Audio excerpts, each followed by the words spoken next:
We're back with a football show today, and today we're going to be doing a spotlight on Crystal Palace, who have recently stringed a couple of impressive results. They moved up to second in the Premier League yesterday with a big win at home to Liverpool, and we need to discuss that. Is Mustafa Jinadu. You're welcome to another Yeah, football show. welcome. So the question is Liverpool, are they going to be like the Leicester of years back? Are they the real deal? Not Liverpool, I mean Crystal Palace. Are they the real deal? I think they are. I don't know what they could end up finishing this season, but they're playing very, very well. And I think it's their managing. The tactics that they use are fantastic. What's their coach's name again? Oliver Glasner. Glasner is using three center backs and Yeah, sort of a low just block. the same thing that Amorim uses, 3-4-3. Yeah, 3-4-3, but it's working for them. And what they do is they sit, but they use a 3-4-3, but they use a low block. But where their brilliance is in the transition from that and using being able to have counterattacks and put pressure under teams. What do you think about their play so far? And talk about the strategy they used against Liverpool today. I think they've started very well. Presently, they're on an 18-game winning streak up to yesterday's game. And Winning streak or no loses, not winning. Yeah, yeah, so they won 18 games though. they've claimed some big scalps. They beat Man City in the final of the FA Cup. They beat Liverpool earlier this season, the curtain raiser, and then they beat Liverpool again to show that it's no fluke. So they've been playing very well. They have a clear identity. They use three center backs. They have two defensively minded, hard-working midfielders. And then they have wing backs that are always high, but have the presence of mind to track back when there is danger. And they have very good attackers as well. I think he has simplified the system. The players understand. It doesn't overcomplicate like some other managers that use the three at the back. And they're well organized. As soon as they're in transition, everybody knows where they're supposed to be. So it seems like they rehearse this in practice a lot. Exactly. It's a well choreographed system.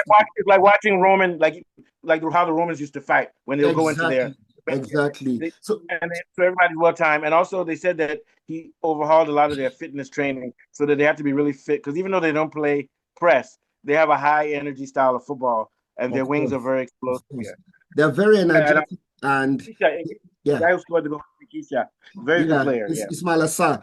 And they have very physically well-built players who in 1v1 situations tend to, wrestle the opposition off the ball. So when they are playing against slick teams, they always have problem against Crystal Palace because they can be very aggressive. And like you rightly mentioned, the moment they lose the ball, they drop into a defensive shape. Everybody knows their role when they're offensive. They know their role when they are defensive. So he has, instilled that, discipline into the team in such a way that also they ensure that the spaces in between the players are very small. So they're very compact. So it's difficult to play through them. Yesterday, they forced Liverpool to build out from the sides and from the wide areas. Vertically, Liverpool couldn't get the ball through their midfield. I mean, they let Gravenberg and McAllister look very ordinary yesterday, and that put a lot of pressure on the defense. And even the defenders, too, they didn't cover themselves in shame. The likes of Van Dijk and Konate, in fact, the keeper of Liverpool was by a country mile the best player yesterday. It could have been 6-0 in the opening 20 minutes. They were just catching Liverpool on the counter and putting their defense under pressure. So, and Yeah. all the, get out of jail free that Liverpool had been enjoying and getting fortuitous results, it came to roost yesterday and they were ruthlessly exposed by a very efficient team. Yeah, they were ruthlessly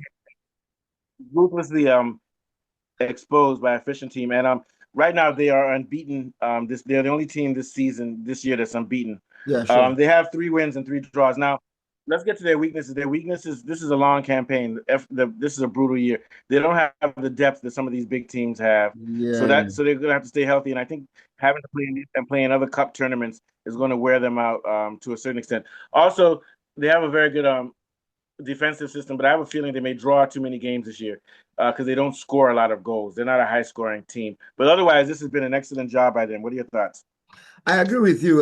The problem I have with them, why I will not stick out my neck, because their fans were waxing lyrical yesterday, saying they were going to win the league. That's a long shot. Like you Man, rightly mentioned, they don't have the depth. And they're in Europe as well. Apart from the Premier League commitments, their victory over Man City in the FA Cup has given them a European berth. I think either the Europa League or the Conference League. They're in Europe this season, so they're going to be playing a lot of midweek games. So if the first team is stretched, they don't have capable, replacements on the bench that can do exactly the same thing. But if they keep their players fresh and ticking, I think a top four might not be out of the question for them, really. Yeah, I was thinking that they can. I was thinking top six, but I'm anywhere from four Or to top six. five. They could sneak into the top five, really. If they That will be continue a on this fantastic, consistent run. If they continue on this. fantastic. That would be a fantastic result for them. And then to Okay, think so of the fact that they've sold Eze to Arsenal, one of their best players, and they're still playing so well, I think it's a lot of credit to them. and I think they'll be missing him because he's a creative spark for Yes, goals. it's a But like you creative said, part of the the team, whole, it's yeah. all about the team. It's not about anyone. Yeah. All right.